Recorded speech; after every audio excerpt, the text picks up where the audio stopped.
Hey everybody, just wanted to make a short video and letting you know what I've been thinking about recently.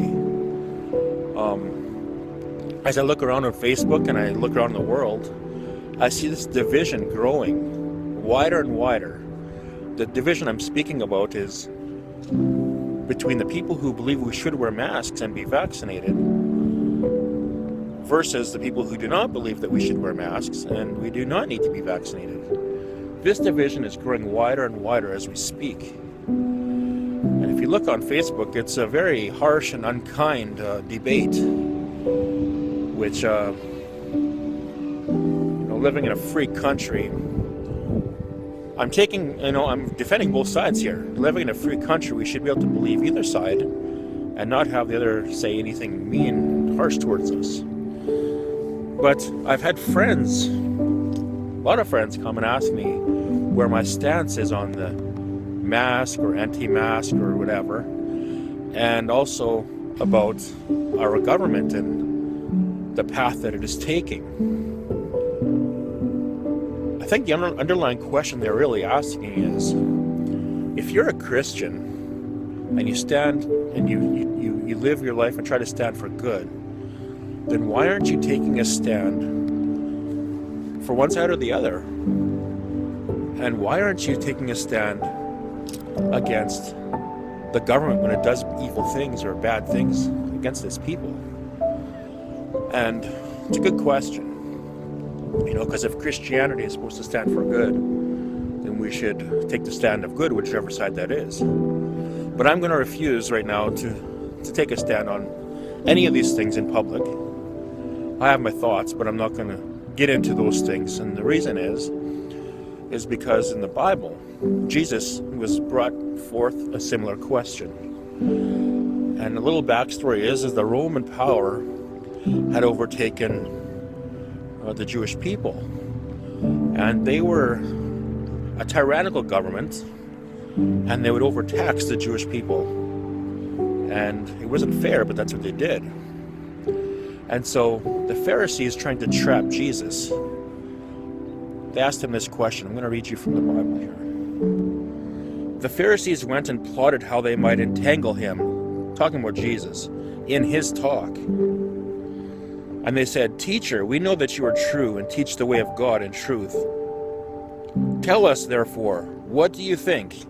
Is it lawful to pay taxes to Caesar or not?"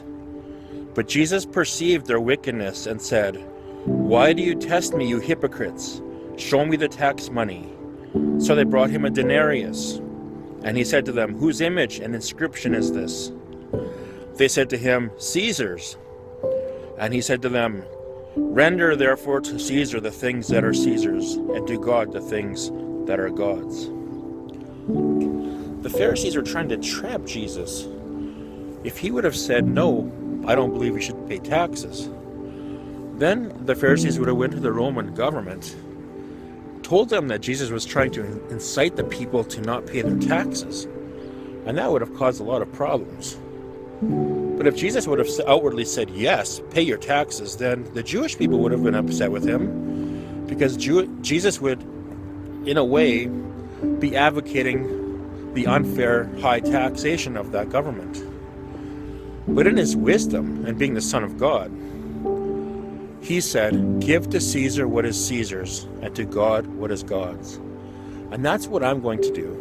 I'm going to use the wisdom of Jesus to guide me in my walk right now in these times. Because I'll tell you what that means.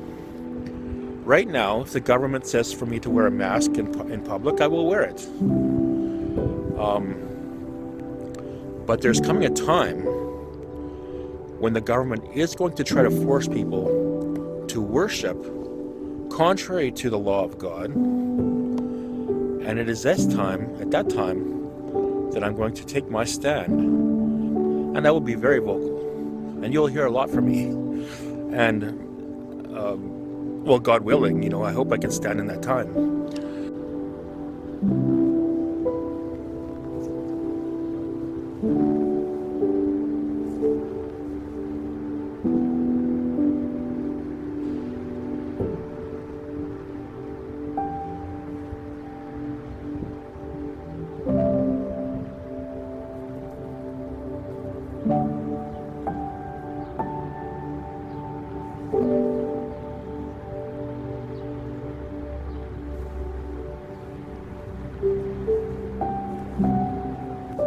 And so some people have said to me, and I've heard this through the years, that me not taking a political stand in a country where we are free to vote and things like that, that I am being irresponsible. And I've heard this through the years, because I haven't taken a political stand through my whole life pretty much.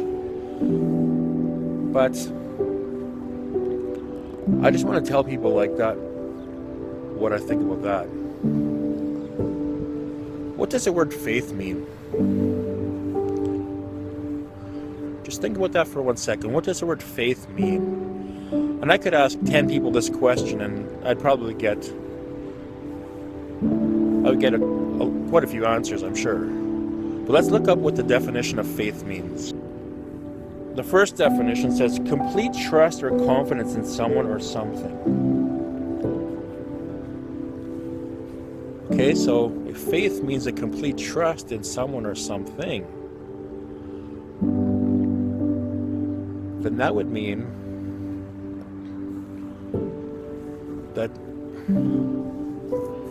if I was to completely trust my government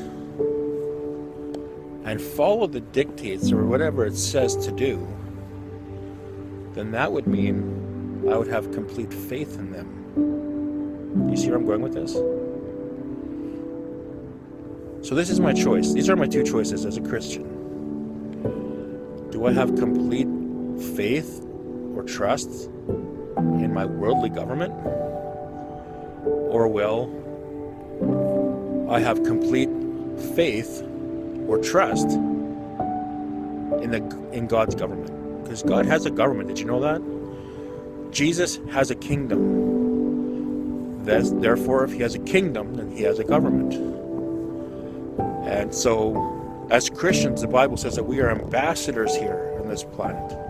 We are actually ambassadors of the heavenly government. So that means we do not live according to the worldly laws. We live according to the heavenly laws, God's law. Yes, we are to obey the worldly laws when it does not contrast the law of God. But once the worldly powers stand in opposition to the law of God, then that is time for the ambassadors of the heavenly kingdom, the Christians, to stand against that power.